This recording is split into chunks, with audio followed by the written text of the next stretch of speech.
முதல்ல ஒரு கல்யாணம் பண்ணிட்டு அதுக்கப்புறம் இன்னொரு பொண்ணு கல்யாணம் பண்ண முடியுமா? ரொம்ப அஃபெக்ட் ஆனது இந்த கோபத்துல மட்டும் அஃபெக்ட் ஆயிட்டேன். என்னோட என்கேஜ்மெண்ட்டுக்கு ஒரு 3-4 months பிஃபோர் தான் நான் கண்டுபிடிச்சேன்.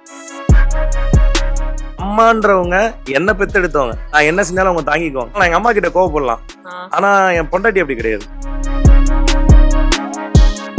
முன்னால் பேசக்கூடாது 3-4 days அப்படின்ட்டு எனக்கு வார்த்தைகளால சொல்ல முடியாது, கண்ணீர் வந்துடும். ஒவ்வொரு கண்டென்ட்லயுமே அவர் எல்லாரையும் உட்கார வச்சதுக்கான காரணம் என்னன்னு எனக்கு சொன்னாரு. அதை நான் சொல்ல மாட்டேன். ஏன் அவன் நான் தான் அப்படி நிக்க மாட்டான்.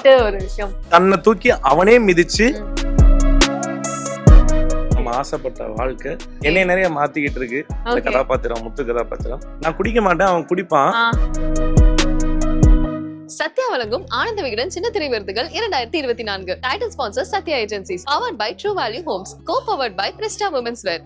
அசோசியேட் ஸ்பான்சர் சௌபாக்யா. Special partners Lalitha jewellery mart, Cardia ground oil, LIC.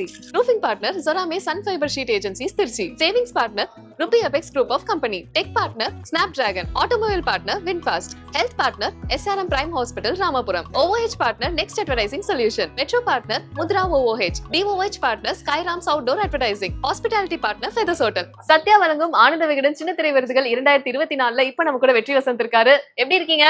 அப்படியே தான் இருக்கீங்க. எப்படி இருக்கீங்க? அப்படியே தான் இருக்கீங்க. சூப்பரா இருக்கீங்க. அதாவது வருடம் இன்னும் உங்களுக்கான விருதுகள் அப்புறம் மக்கள் கிட்ட ரெகக்னிஷன் அதிகமாயிட்டே போயிட்டு இருக்கு. எவ்வளவு ஸ்பெஷலா இருக்கு இந்த சிறகடிக்க ஆசை ஜர்னி? மொத்த வாழ்க்கை, நம்ம ஆசைப்பட்ட வாழ்க்கை, அது துவங்குற ஒரு இடம். கனவு எங்கேயோ, ஆனா அது துவங்குற இடம் வந்து இப்படி பிரம்மாண்டமா துவங்கும் நான் எதிர்பார்க்கல. அதுக்கு மக்கள் கொடுத்த வரவேற்பு நான் சுத்தமா எதிர்பார்க்கல. முதல்ல முத்து ரோலுக்கு என்ன கூப்பிடுவாங்கன்னே நான் எதிர்பார்க்கல. சத்தியமா எனக்கு தெரியாது. நான் நிறைய இடத்துல சொல்லியிருக்கிறேன், சும்மா கூப்பிடுறாங்க அப்படின்னு நினைச்சுதான் இது பண்ண பேசினேன். அதுக்கப்புறம் உண்மையிலே செலக்ட் ஆகும்னு சுத்தமா எதிர்பார்க்கல. ஏன்னா எனக்கு வண்டி ஓட்ட தெரியாது. அப்பெல்லாம் மேனேஜர் கால் பண்ணிட்டே இருப்பாரு, சேர்ந்துட்டியா வண்டி கிளாஸ் சேர்ந்துட்டியாப்பா, டேரக்டர் கேட்டுட்டே இருக்காருப்பா, கன்ஃபார்ம்னா சொல்லுங்க. சரி, என் கையில காசு இல்லை, 7000 ரூபாய் கேட்குறாங்க டிரைவிங் கிளாஸ் போகணும்னா, சேர்ற வாய்ப்பு இல்லை அப்படின்னு. ஸோ எதையோ எதிர்பார்த்துக்கிட்டு இருந்தப்போ இது கிடைச்சது. ஆனா கிடைச்ச வாய்ப்பு ரொம்ப ரொம்ப நல்லதா தாண்டி ரொம்ப நெருக்கமா கிடைச்சது. என்னைய நிறைய மாத்திக்கிட்டு இருக்கு இந்த கதாபாத்திரம், முத்து கதாபாத்திரம். அதுல அவன் பண்றது பேசுறது எல்லாமே என்னோட சொந்த வாழ்க்கையில எனக்கு நிறைய மாற்றங்கள் கொடுத்துருக்கு, நிறைய புரிதல்களை கொடுத்துருக்குது. எதை எப்படி எடுத்து கொண்டு போகணும் அப்படிங்கிற ஒரு பக்குவத்தை கொடுத்துருக்குது. அதை நிறைய கத்துருக்கேன். கூடவே கோவத்தையும் கொஞ்சம் சேர்த்து கொடுத்துருச்சு. அதுதான் அப்பப்போ வீட்டுல எந்தெந்த விஷயங்கள்லாம் நீங்க கத்துக்கிட்டீங்க, எந்தெந்த விஷயங்கள்லாம் இதெல்லாம் பண்ணக்கூடாது அப்படின்னு சொல்லி முத்து கிட்ட விட்டீங்க? நான் குடிக்க மாட்டேன், அவன் குடிப்பான். அதனால அது நான் இது பண்ண அவசியம் இல்லை. அது ஒண்ணு மட்டும்தான். மத்தபடி சேம் தாண்டி ரிலேட்டபிளா இருக்கும். ரொம்ப ரிலேட்டபிள் மோரலஸ். நம்ம அதுல அவன் 100% இருக்கானா, அதுல ஏதோ ஒரு சம் பர்சன்ட் 60 தாண்டி என்கிட்ட அது டிஃபால்ட்டாவே இருக்கும். சோ அதனால அது எனக்கு ரொம்ப ஈஸி ஆயிடுச்சு. அண்ட் டைரக்டர் சார் வந்து நுணுக்கமா எல்லாத்தையும் சொல்லி கொடுத்து வேலை வாங்கினதுனால அது இப்ப தான் சொல்றேன்ல, நம்ம சின்ன பிள்ளையா இருக்கிறப்போ தவள ஆரம்பிக்கிறோம். அதுக்கடுத்து நடக்க ஆரம்பிக்கிறதுக்கு நம்மள யாரா கை பிடிச்சி நடக்க வச்சாங்க, அது நம்மளே நடப்போம். அந்த ஸ்டேஜுக்கு இப்ப நான் வந்துட்டேன்னு நினைக்கிறேன். தெரியல. இல்ல, நான் சொல்றது முத்துவா நடிக்கிறதுல சொல்றேன் அப்படின்னு நான் நினைக்கிறேன். ஏன்னா சார் இப்போ அதிகமா இன்புட்ஸ் கொடுக்க மாட்டாரு. ரொம்ப ரேரா தான் இது இல்ல வெற்றி இந்த மாதிரி பண்ணிக்கோ அப்படின்னுவாங்க. ஸோ முன்னாடி வந்து ஒவ்வொரு இதுக்கும் சொல்லுவாங்க, இது இப்படி பண்ணணும் இப்படி பண்ணணும் இப்படி பண்ணணும்னு. இத்தனை வருஷம் நான் அந்த வேலையை பார்த்துட்டு இருக்கேன். ஒரு கிட்டத்தட்ட 3 years ஆச்சு. ஸோ அதனால 3 வருஷம் இவ்வளவு தூரம் டிராவல் பண்ணியிருக்கேன் ஒரு கதாபாத்திரத்தோட. இதை கூட புரிஞ்சுக்கலன்னா அப்புறம் நான் இங்க உட்கார தகுதி இல்லாதனாலதான். முத்து கிட்ட இருந்து கத்துக்கிட்டது வந்து நிறைய இருக்கு. அவன் ஒரு விஷயத்த ஹேண்டில் பண்ற விதம் முன்னைக்கும் இப்பைக்கும், அந்த ஆஃப்டர் மேரேஜ் அவனுக்கு மீனான்ற ஒரு துணைவியார் வந்து அது அவனை எந்த அளவுக்கு மாத்தி இருக்குது. அப்கோர்ஸ் எனக்கு சொந்த வாழ்க்கையில எனக்கு இப்பதான் கல்யாணம் ஆயிருக்கு. ஸோ அந்த அனுபவங்கள் இருக்குல்ல, அது நான் வந்து அதுக்காண்டி முதல்ல ஒரு கல்யாணம் பண்ணிட்டு அதுக்கப்புறம் இன்னொரு பொண்ணை கல்யாணம் பண்ண முடியுமா? யாராலையுமே முடியாது. நான் ஒரு ப்ராக்டிஸ் கண்டி நான் ஒரு பொண்ணை கல்யாணம் பண்ணி குடும்பம் நடத்தி பார்த்துட்டு அதுக்கப்புறமா இன்னொரு பொண்ணோட வாழ்ந்துக்கிறேன் அப்படின்னா அது நமக்கு ரியல் லைஃப்ல சாத்தியம் இல்லாத ஒண்ணு. ஆனா ஒரு நடிகனுக்கே வந்து கிடைச்ச ஒரு ஸ்பெஷலான விஷயம் என்னன்னா, நம்ம ஒரு கதாபாத்திரம் நம்ம போலீஸான்னு நினைச்சாலும் கூட ஒரு கேரக்டர் கிடைச்சதுன்னா அதுல இருந்து நம்ம கத்துக்கலாம். சோ அந்த மாதிரி குடும்ப வாழ்க்கையில, இல்லற வாழ்க்கையில ஒரு குடும்பமா இருக்கிற இடத்துல எப்படி நடந்துக்கணும் அப்படிங்கிற விஷயம்லாம் வந்து முத்துக்கிட்ட இருந்து நிறைய கத்துக்கிட்டு இருக்கேன். ஏன்னா நான் முன்ன வீட்டுல இருக்கிறதுக்கும் இப்ப இருக்கிறதுக்கும் நிறைய டிஃபரன்ஸ் இருக்கு. மெயினா ஒரு மைனஸா எடுத்துக்கிறது என்னன்னா, ரொம்ப அஃபெக்ட் ஆனது இந்த கோபத்துல மட்டும் அஃபெக்ட் ஆயிட்டேன்.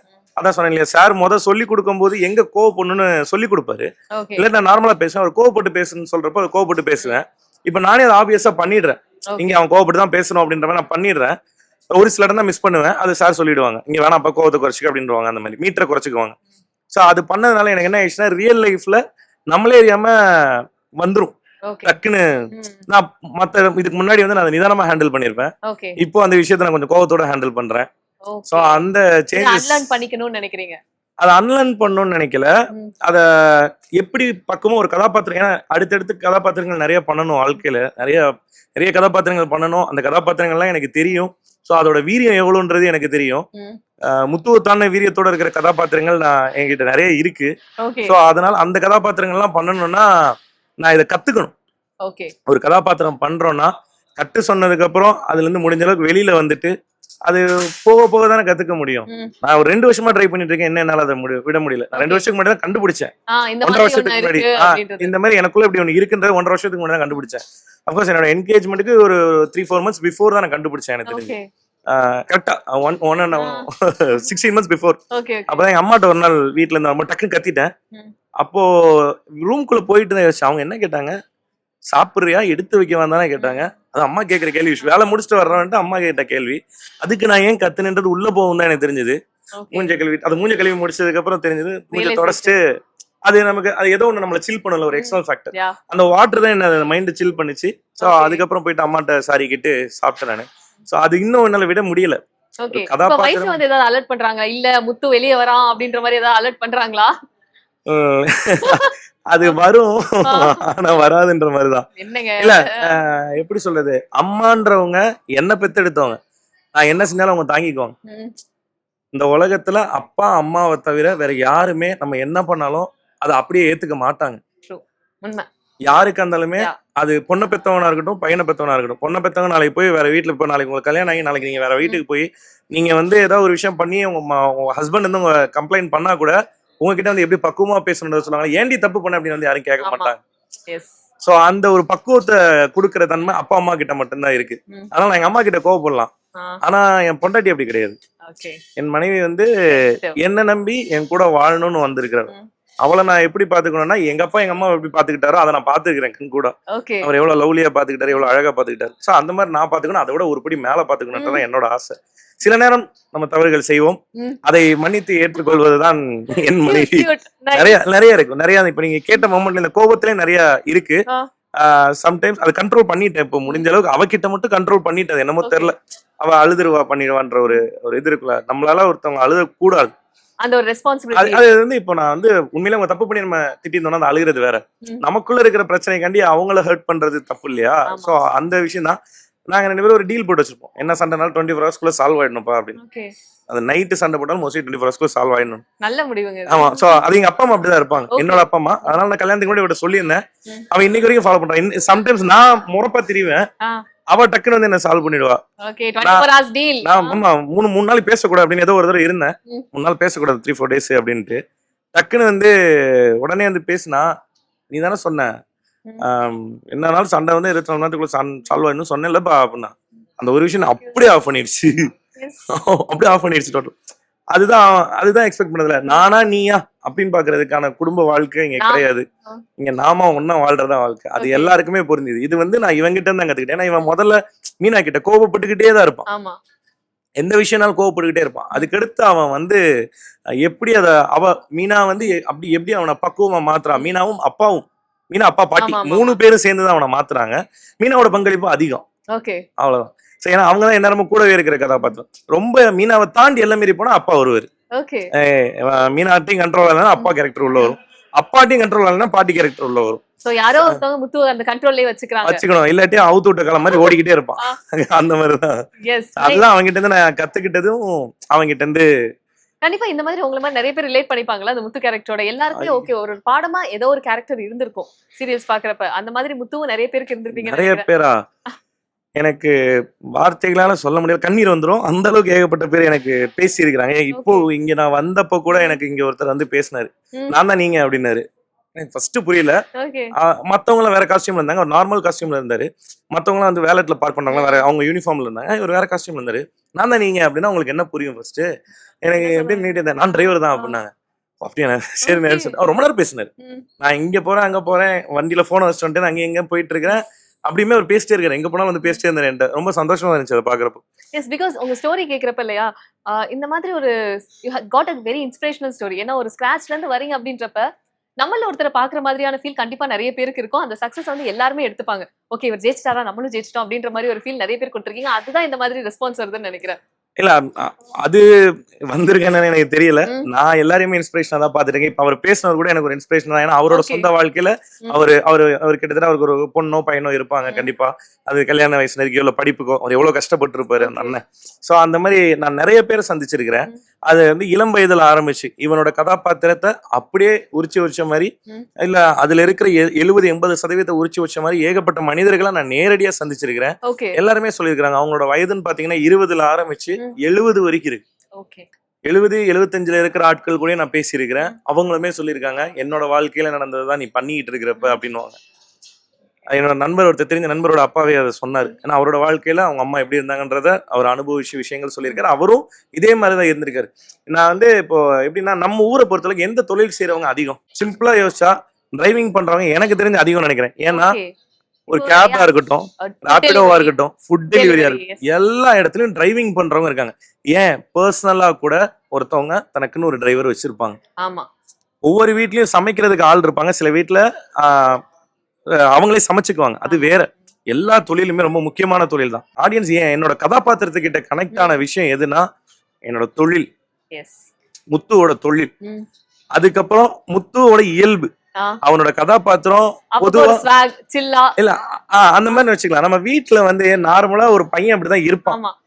அவன் பாட்டு ஜாலியா பேசுவான், திடீர்னு டென்ஷன் ஆவான், கத்துவான், திடீர்னு அப்படியே உம்முன்னு உட்காந்து அழுதுட்டு இருப்பான், ஃபீல் பண்ண முடியல இந்த ஒரு கேரக்டர் அப்படின்ற மாதிரி தான் இருக்கும். அந்த மாதிரி இருக்கும். எல்லா எமோஷனையும் வெளிப்படுத்துவான் எல்லார்கிட்டயும். கல்லங்கபடம் இல்லாத மனதுன்னு சொல்லுவாங்கல்ல, அந்த ஒரு கதாபாத்திரம் தான் அவன். யாருக்கிட்ட இப்படிதான் பேசணும் அப்படிலாம் எனக்கு கிடையாது.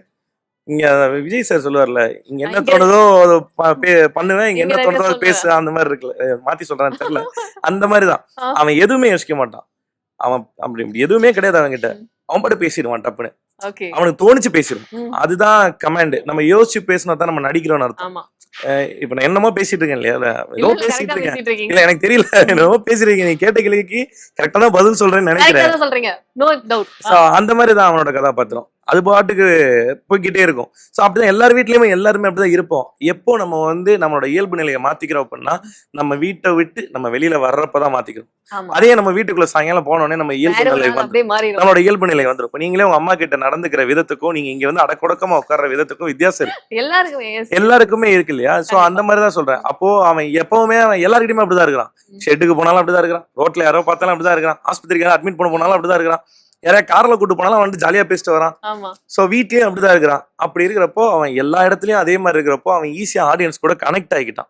மோர் தென் டிரைவர்ஸ்.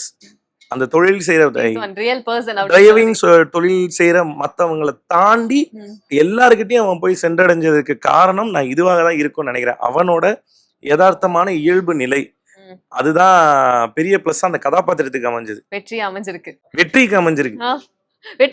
அமைஞ்சிருக்கு. உங்களுக்கு ஒரு சின்ன செக்மெண்ட் ஓகேயா? நான் வந்து சில கார்ட்ஸ் கொடுப்பேன். அந்த கார்ட்ஸ் வந்து உங்க லைஃப்ல யாருக்கு டெடிகேட் பண்ணுவீங்கன்னு சொல்லணும். ஓகேயா? First king. அப்பா தான் எப்பயுமே. ஆல்வேஸ். யாரு வந்தாலும் அப்பா ரிமூவ் பண்ண முடியாது. சோ ஆல்வேஸ் அவர்தான் ராஜா. ஓகே. அடுத்து ஏஸ். ஒரு டாப்பான ஒரு பர்சன், ஒரு அதிக வேல்யூ இருக்கக்கூடிய ஒரு பர்சன். அம்மா. ஓகே, அவங்கதான். அடுத்து குயின். என் மனைவி. Okay. My queen. She is always my queen. Okay. எப்பவுமே அது கல்யாணம் ஆனதுல இருந்து காலம் முழுக்க அவதான் எப்பவுமே என்னோட queen. Yes. No one can replace. Actually இந்த மாதிரி எக்ஸ்பிரஸ் பண்ற விஷயம் இருக்கு இல்லையா, அது வந்து ஒரு தடை இல்லாம நம்ம பண்ணிக்கிட்டே இருக்கப்ப அது இன்னும் அழகா இருக்கும் பாக்குறதுக்கு. அந்த மாதிரி உங்க லவ் லாங்குவேஜ்னா எப்படி இருக்கும்? அது அதான் சொன்ன, நான் பாட்டுக்கு கேஷுவலா பேசுறேன், கேஷுவலா பேசிடுவேன், கேஷுவலா திட்டிடுவேன், கேஷுவலா சண்டை போட்டுருவேன், கேஷுவலா ஹர்ட் பண்ணிடுவேன், கேஷுவலா ஹர்ட் பண்ணிடுவேன், கேஷுவலா சமாதானம் ஆயிடுவேன். அந்த மாதிரிதான். ஆமா. இப்போ அவளுக்கு பர்த்டே வந்துச்சு, இன்னைக்கு பர்த்டே. சர்ப்ரைஸ் பண்ணணும் நாங்க எல்லாரும். எனக்கு இந்த சர்ப்ரைஸ் ஒன்ன தாண்டி என்னோட ஐடியாலஜி ஒண்ணு இருந்துச்சு. அவளோட ஐடியாலஜில இருந்தா நான் என்னோட ஐடியாலஜி படி இருந்தேன். என்னன்னா உன்னோட பிறந்தநாள், இப்ப நான் உனக்கு ஏதாவது ஒரு பொருள் வாங்கி கொடுத்தேன்னா நான் வாங்கி கொடுத்தேன், அந்த ஆசையில நீ போட்டுக்குவ.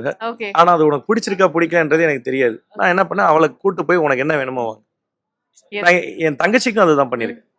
அவங்கள அந்த டவுட்ல வைக்க கூடாது, பிடிக்குதா பிடிக்கலையா அப்படின்னு சொல்லி அவங்களுக்கு பிடிச்சதே எடுத்துக்கலாம். நீ பிடிச்சதே எடுத்துக்கோ, அவ்வளவுதான். Nice. அதுன்றப்போ உனக்கு தேவை அந்த இப்ப என் தங்கச்சியோட பிறந்த நாளைக்கு ஏதாவது வாங்கி கொடுக்குறேன்னா அப்படிதான் வாங்கி கொடுப்பேன். எங்க அம்மாவுக்கு ஏதாவது வாங்கி கொடுக்குறேன்னா அப்படிதான் வாங்கி கொடுப்போம். அவங்களுக்கு என்ன தேவைன்னு ஒண்ணு இருக்கும். Okay. நம்ம கொடுக்கறது அவங்களுக்கு gift. அதை அவங்க அக்செப்ட் பண்ணிக்குவாங்க. என்னைக்குமே அதை வந்து வேணாம்னு வேணாம் சொல்லவே சொல்ல மாட்டாங்க. அது வந்து மனசுக்கு நெருக்கமா இருக்கும். ஆனா இது மனசுக்கு ரொம்ப முழுமையா. நெருக்கமா இருக்கும். Okay. அவங்களுக்கு என்ன தேவையோ அந்த தேவையை பூர்த்தி பண்றதுதான் என்னைக்குமே வந்து ஒரு ஆணா இருந்தாலும் சரி ஒரு பெண்ணா இருந்தாலும் சரி அந்த குடும்ப உறவுக்குள்ள அது பொண்டாட்டியோ அப்பாவோ அம்மாவோ அந்த தேவைகளை பூர்த்தி பண்ண கத்துக்கிட்டோம்னாலே நம்ம வந்து குடும்பத்துல எந்த பிரச்சனையும் இல்லாம ஜாலியா வேலையில கவனம் செலுத்திட்டு இருக்கலாம். சூப்பர். அடுத்து ஜாக். ஜாக்குக்கு என்ன சொல்றது? ஒரு மந்திரி மாதிரி சப்போர்ட் சிஸ்டம். எப்பவுமே என்னோட சப்போர்ட் என்னோட அண்ணன் தேவண்ணன் என்னோட முழு support. Okay. Full and full support அவர் தான், தேவண்ணன் தான். என்னை இன்னைக்கு இந்த இடத்துக்கு கொண்டு வந்து நிறுத்தினது வந்து என்னோட இயக்குனர் எவ்வளவு முக்கிய காரணமோ எங்க எல்லாருக்குமே என்னோட இயக்குனர் வந்து நான் இத்தனை வருஷமா வேலை பார்த்துட்டு இருந்த ஒரு டீம் இருக்கு இல்லையா, அந்த டீம் எல்லாத்துக்குமே ஒரு பெரிய பாதையை அமைச்சு கொடுத்துருக்காரு என்னோட இயக்குனர். ஒரு பெரிய வழிகாட்டியா இருக்கிறாரு. ஸோ தேவனாக்கு. Finally joker. இந்த கார்டு யாருக்கு கொடுப்பீங்க? உங்களுக்கு தான். நானே எடுத்துக்கிறேன். எந்த மொமெண்ட்ல தான் அப்படி யோசிச்சிருக்கீங்க? நான் எப்பவுமே யோசிப்பேன்.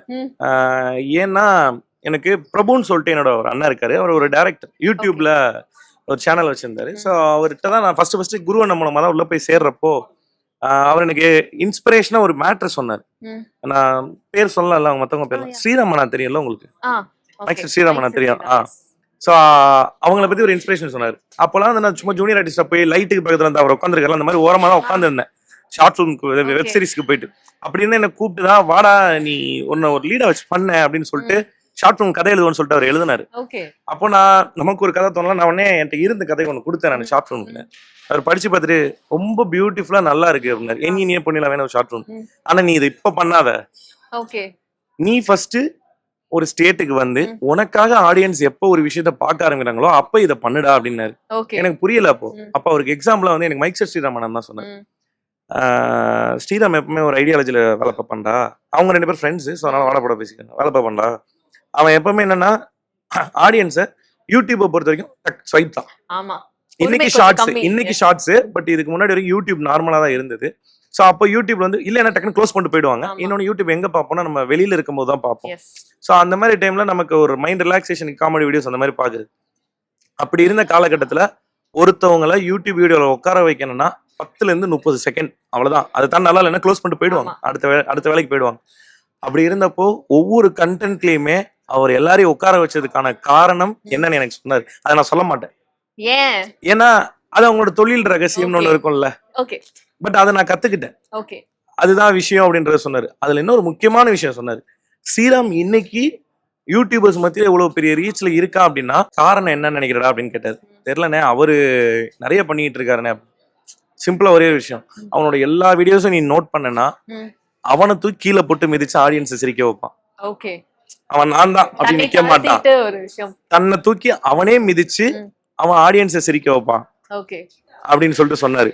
அப்போ அது எனக்கு ரொம்ப பெரிய மேட்டரா இருந்தது. நம்ம எந்த ஒரு ஸ்டேஜுக்கு போனாலும் எந்த ஒரு கதாபாத்திரத்தை பண்ணாலுமே நான் தான் சொன்னேன், நான் அப்படியே இருக்கேன்னு சொன்னது காரணம் என்னன்னா, நான் அங்கேயே இருந்துக்கிறேன். நான் பண்ற வேலை கரெக்டா இருக்கா, நமக்காக வேலை, ஏன்னா நம்ம பண்ற வேலையில மட்டும்தான் வந்து நமக்காக வேலை செய்யறது தாண்டி ஆடியன்ஸ்காண்டி வேலை செய்யணும், அவங்கள சாட்டிஸ்ஃபை பண்றதுக்காண்டி வேலை செய்யணும், அவங்கள என்டர்டெயின் பண்றதுக்காண்டி வேலை செய்யணும், இவன் என்ன புதுசா பண்ணிருக்கான்ற ஒரு விஷயத்த வந்து அவங்கள ஆர்வத்தை தூண்ட வைக்கிறதுக்காண்டி வேலை செய்யணும். இந்த மாதிரி பல விஷயங்கள் இருக்கு. ஸோ அப்போ நம்ம அதை எவ்வளவு ஜாக்கிரதையா எவ்வளவு பவர்ஃபுல்லா ஹேண்டில் பண்ணோம், பொறுப்போட ஹேண்டில் பண்ணோம் அப்படிங்கிற ஒரு விஷயம் இருக்குல்ல. ஸோ அது வந்து நான் அங்க இருந்தா எடுத்துக்கிட்டேன். அதனால நான் எப்பவும் ஜோக்கராவே இருந்துக்கிறேன், எனக்கு நான் ஜோக்கராவே இருந்துக்கிறேன். நைஸ். கண்டிப்பா இந்த ஒரு கான்வர்சேஷன் ரொம்பவே ஹோல்சமா இருந்தது. எனக்கு நிறைய விஷயங்கள் ஷேர் பண்ணிக்கிட்டீங்க. அண்ட் இதே மாதிரி மக்களுடைய லவ் அண்ட் சப்போர்ட் உங்களுக்கு நிறையவே கிடைச்சிட்டே இருக்கும். Thank you so much. இன்னும் நீங்க நிறைய சக்சஸ் வந்து ரீச் பண்ணும். Thank you so much. நம்ம கூட விஜய் மில்டன் சார் இருக்காரு. சார் எப்படி இருக்கீங்க? நல்லா இருக்குமா. அதாவது காட்ஸ் அண்ட் சோல்ஜருக்கு ஃபர்ஸ்ட் எங்களுடைய வாழ்த்துக்கள். தேங்க்யூ. அண்ட் எப்படி போயிட்டு இருக்கு படம்? ஷூட் முடிஞ்சிச்சு, போஸ்ட் ப்ரொடக்ஷன் போயிட்டு இருக்கு. அண்ட் வேடன் தான் இசையமைப்பாளர்னு கேள்விப்பட்டோம். எப்படி அவர் சூஸ் பண்ணீங்க? வேடன் ஒரு சாங் பண்றாரு, பால் டப்பா ஒரு சாங் பண்றாரு, மியூசிக் வந்து சாம் சிஎஸ் பண்றாரு. ஓகே, ரொம்ப யூனிக்கான பர்சனாலிட்டிஸா சூஸ் பண்ணிருக்கீங்க. முதல்ல வேடன் தான் ட்ரை பண்ணேன், பட் அவங்க இருக்கிற பிஸி ஷெட்யூல்ல அந்த ரீ ரெக்கார்டிங் எல்லாம் வந்து அவங்களுக்கு வந்து it's not their cup of tea. Okay. அவங்க வந்து சாங்ஸ் மட்டும் பண்றதுக்கு தான் கம்ஃபர்ட்டா இருக்காங்க. ஸோ நமக்கு அதுக்கு ஒரு மியூசிக் டேரக்டர் தேவைப்படுது. ஓகே. அதனால வேடிட்ட சாங் மட்டும் வாங்கிட்டு நைஸ். அதாவது நீங்க சில விஷயங்கள் பார்த்து ரசிச்சு அத வந்து உங்களுடைய படத்துல ஆட் பண்றதே ஒரு ஸ்பெஷலான விஷயமா இவ்வளவு நாள் நாங்க பார்த்துட்டு இருக்கோம். இந்த படத்துல அந்த மாதிரி யூனிக்கா ஆட் பண்ண விஷயங்கள்னா என்ன? ரியல் லைஃப்ல பார்த்த ஒரு இன்சிடென்ட் இருக்கும் இல்லையா? ஆக்சுவலா இந்த கதையோட தீமே வந்து நான் ரியல் லைஃப்ல பார்த்து சர்ப்ரைஸ் ஆன ஒரு விஷயம் தான். அப்படியா? நான் நார்த் மெட்ராஸ்ல பாரிஸ்ல பர்டிகுலரா ஒரு 20 இயர்ஸ் பேக் நடந்த ஒரு ரியல் இன்சிடென்ட் தான். ரியல் இன்சிடென்ட்னா ரியல் ஈவென்ட், நாட் இன்சிடென்ட். ஒரு குறிப்பிட்ட சம்பவம் இல்ல, ஒரு மூவ்மெண்ட். அந்த மூவ்மெண்ட்டை எடுத்து தான் நான் போலீஸோட மாதிரியான ஒரு மூட்ல இந்த கதையை பண்ணியிருக்கேன். ஸோ இதுல இப்போ இந்த பால் டப்பா, வேடன் இந்த மாதிரி கரண்ட் ஜெனரேஷன் இருக்குல்ல, அவங்க கூட ஒர்க் பண்றது வந்து எனக்கு ரொம்ப ஒரு மாதிரி வேற ஒரு எனர்ஜி இருக்கு. நல்லா இருக்கு. உங்களுக்கு அது ஒரு எங்கான ஃபீல கொடுத்திருக்கும் இல்லையா? ஓகே, அவங்க கிட்ட இருந்து சில விஷயங்கள் நம்ம கத்துக்கிற மாதிரி இருக்கும். அந்த மாதிரி நீங்க ஃபீல் பண்ண விஷயங்கள்னா என்ன? இல்ல அது எப்பவுமே தான் நடக்கிறது தான். நம்ம வந்து என்னைக்கு கத்துக்காம இருந்திருக்கோம். டெய்லியுமே நடந்துட்டு இருக்க விஷயம் தான். முக்கியமா இவங்களோட அந்த மியூசிக் சென்ஸ் இருக்குல்ல, அதாவது நம்ம வந்து ஒரு ட்ரையல் அண்ட் எரர் மூட்ல தான் சாங்ஸ் எல்லாம் பண்ணுவோம். பட் இவங்க வந்து தெளிவா ஹிட் ஆகுற ஒரு பல்ஸ்ல தான் சாங்கே பண்றாங்க. ஆமா, அந்த மூடை எடுத்துட்டு தான் அதுல ஒர்க் பண்றாங்க. இது வந்து ஒர்க் ஆகும் அப்படின்னு தெரிஞ்சுக்கப்பதான் ஒர்க் பண்றாங்க. நம்ம வந்து ஒரு சோல்ஃபுல்லா ஒரு விஷயத்த கன்சீவ் பண்ணி நம்ம ரிவர்ஸ்ல வருவோம். பட் இவங்க வந்து இங்க இருந்து போறாங்க. ஓகே, இன்ட்ரெஸ்டிங்கான ஒரு விஷயமா இருக்கு. அதுவும் இல்லாம இப்போ உங்க படத்தை பொறுத்த வரைக்கும் சாதாரண மனுஷன் தான் ஹீரோவா இருப்பான். ஒரு ஆர்டினரி மேனுடைய கதையை தான் ஹீரோவா காமிப்பீங்க. அந்த மாதிரி விஷயங்கள்லாம் பாக்குறப்ப ஓகே நம்மளும் ஹீரோவா இருப்போம், நம்மளும் ஒரு ரியல் லைஃப்ல ஹீரோ தான் அப்படின்ற மாதிரி ஃபீல் நிறைய பேருக்கு நீங்க கொடுத்துருக்கலாம். எதனால பர்டிகுலரா அந்த மாதிரி விஷயங்கள் சூஸ் பண்றீங்க? கொஞ்சம் ரிப்பீட்டடா ஆயிட்டணும் அப்பனா? இல்ல அதுதான் சார் உங்களோட யூனிக்கான விஷயமாவே இருக்கு. ஆமா, எல்லாமே ஆல்மோஸ்ட் அப்படிதான். நான் இந்த படத்துலயும் அப்படிதான் இருக்கு. ஒரு 15 காமனர்ஸ் வந்து எப்படி ஹீரோ ஆறாங்கன்றதுதான் கதையா இருக்கு. எல்லாருமே தனித்தனி மனுஷனும் ஹீரோ தானே அப்படின்றது. ஆமா, ஏன்னா அவங்கவுங்க உலகத்துல அவங்கவுங்களுக்கு ஒரு ராணி இருப்பாங்க, ஒரு அரண்மனை இருக்கும், ஒரு ராஜ்யம் இருக்கும். அது சின்னதா இருக்கலாம், பெருசா இருக்கலாம். சோ அதுதான் எப்பவுமே என்னோட டிரைவிங் ஃபோர்ஸா இருக்கு. இப்ப வந்து அதே மாதிரி உங்களுடைய லைஃப்ல நீங்க ஹீரோவா நிறைய இடங்கள்ல ஃபீல் பண்ணிருப்பீங்கல்ல, அப்ப உங்களுடைய கதையை எடுத்தா எப்படி இருக்கும்? என்னோட கதையை தான் நான் எடுத்துக்கிட்டே இருக்கேன். அப்படியா? அதுக்கு வேற பேர் வச்சிருக்கோம் அவ்வளவுதான். கேரக்டர்ஸ் என்ன சார் சொல்றீங்க? 15 கேரக்டர் இருக்காங்கன்னா 15மே உங்களுடைய பர்சனாலிட்டி தானா? 100%. ஓகே, நான் என்ன எக்ஸ்பீரியன்ஸ் பண்ணனோ, நான் எப்படி ஒரு சிச்சுவேஷன்ல கோவப்பட்டனோ, எப்படி சந்தோஷப்பட்டனோ, அதை தான் நான் அவங்க மேல பண்ணிக்கிட்டே இருக்கும். அதுல நம்ம சின்ன வயசுல படிச்ச புத்தகங்களும் பார்த்த படங்களும், அது சுஜாதா, பாலகுமாரன் யாரா வேணா இருக்கலாம், அதுவும் சேர்ந்து கலந்து வரும், மணிரத்னம் உட்பட. எஸ், ஆக்சுவலி ரொம்ப இன்ட்ரெஸ்டிங்கா இருக்கு சார் நீங்க சொல்றது. உங்களை பொறுத்த வரைக்கும் உங்களுக்கு ஃபேவரட்னா வந்து டைரக்டர் விஜய் மில்டன் சாரா இல்ல சினிமாட்டோகிராஃபர் விஜய் மில்டன் சாரா? இல்ல ஆக்சுவலா அது ரெண்டும் என்னால பிரிச்சு பார்க்கவே முடியாது. ரெண்டுமே ரெண்டு கண்ணு மாதிரி. இல்ல அப்படி இல்ல. ஓகே, ரெண்டு கண்ணுனாலும் பார்வை ஒண்ணுதானே இல்ல? அந்த மாதிரிதான் அது வந்து என்ன சொல்றது, ஒரு டெல்லிங் எ ஸ்டோரி. நான் வந்து கதையை சொல்றேன், அவ்வளவுதான். அதுக்கு என் கையில இருக்க டூல் வந்து கேமராவா இருக்கு, அவ்வளவுதான். ஏன்னா இது அதையும் பிரிச்சு எனக்கு கன்சீவ் பண்ண தெரியாது. எஸ், உங்ககிட்ட ஒரு பயங்கரமான ரியலிசமான ஒரு விஷயத்தை நாங்க எப்பயுமே பார்த்து ரசிச்சிருக்கோம். அந்த மாதிரி தான் நாங்க இன்னும் எதிர்பார்த்துட்டே இருக்கோம். And best wishes sir. உங்களுடைய அடுத்தடுத்த படைப்புகளுக்கு நாங்க ரொம்ப ஆர்வமாவே வெயிட் பண்ணிட்டு இருக்கோம். Thank you so much for coming. Thank you sir. Thank you.